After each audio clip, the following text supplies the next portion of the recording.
Psychology says having few or no friends is not a social weakness. It is often a sign of a unique psychological pattern, one most people never understand. Every day, society teaches you something different.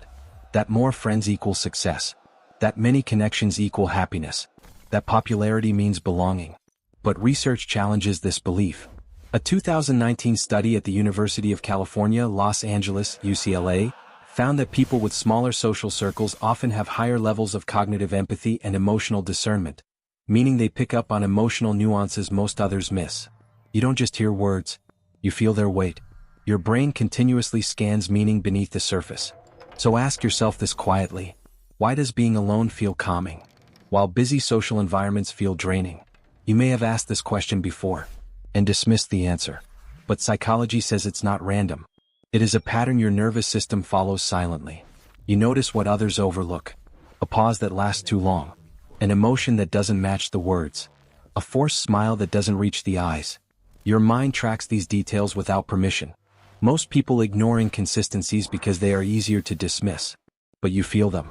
Your body flags them. Your nervous system reacts before your reasoning does. You don't walk away from social situations because you're cold. You walk away because dishonesty feels like friction in your nervous system. Pretending feels heavy, like carrying a weight on your shoulders. And over time, that weight becomes unbearable. You would rather be alone than sit through a conversation that feels hollow. You would rather feel the quiet of your own mind than participate in something that feels fake. And this is not loneliness.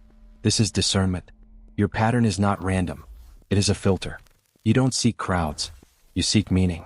Small talk feels like shallow water, barely touching your depth. You can feel the emptiness of surface-level interaction in your bones.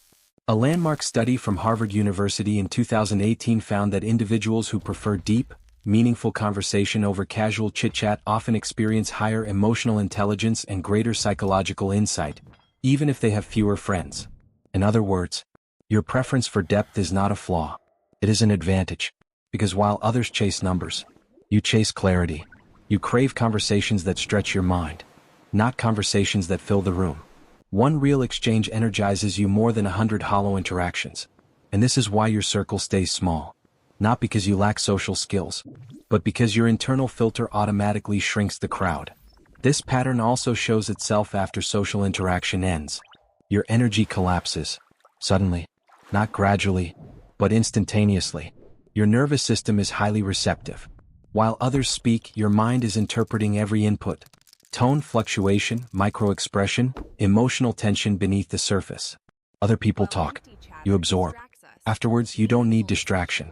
You need stillness. You need silence. You need solitude. Silence resets you. Stillness restores you. This is not weakness. This is high sensitivity paired with awareness. Another rare trait you carry is deep independence. You do not rely on external validation. Approval doesn't determine your mood. Likes and attention do not guide your self-worth. You hold your own compass. You can sit with your thoughts and feel complete. You can entertain your own mind without distraction. You can solve your problems alone. Many people cannot do this. They need external affirmation to feel real. To them, your independence looks like isolation. But psychology calls it self-regulation and autonomy. Then there is trust, the trait most people misunderstand. Trust for you is earned, not given. This comes from experience. At some point, someone let you down. Maybe it was betrayal. Maybe disappointment. Maybe repeated misunderstanding. Your brain adapted. Now you observe first. You test patterns. You watch consistency rather than hear promises. Only those who meet your internal criteria gain access to your trust. Few pass. But those who do matter more. Your friendships are not accidental.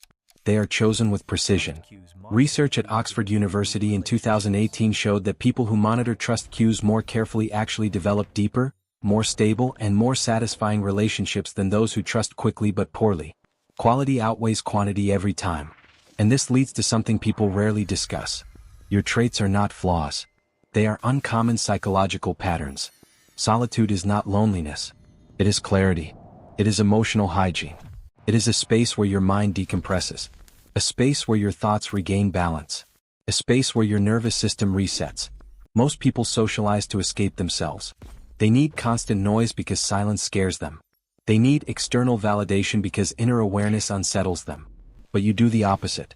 You seek solitude to understand yourself, to reflect, to grow, to define what matters and what does not. Your patterns are protective, not punitive. Your circle is small, not by accident, but by intention. Your rare friendships are not superficial, they are anchors. So the real question isn't why you have few friends. It is whether you are ready to embrace this wiring, instead of fearing it. Because psychology says that the mind that thrives in solitude and resists delusion, that mind is capable of insight most people never experience. Alone you are not empty. You are full of thought, full of perception, full of insight. Most people chase connection to feel safe. You chase understanding to feel real. Your nervous system reacts faster. Your energy dips sooner. Your boundaries are sharper. Your friendships are fewer, but deeper. You are not ordinary. You are wired for depth, for insight, for reflection, for clarity. So ask yourself this quietly. Are you really lonely? Or are you simply more awake? In a world that prefers sleep? Because psychology says the mind that can endure silence, that can filter energy and discard noise, that can see beneath the surface. This mind is not broken. It is rare. It is powerful. And it is exactly the way life needs it to be.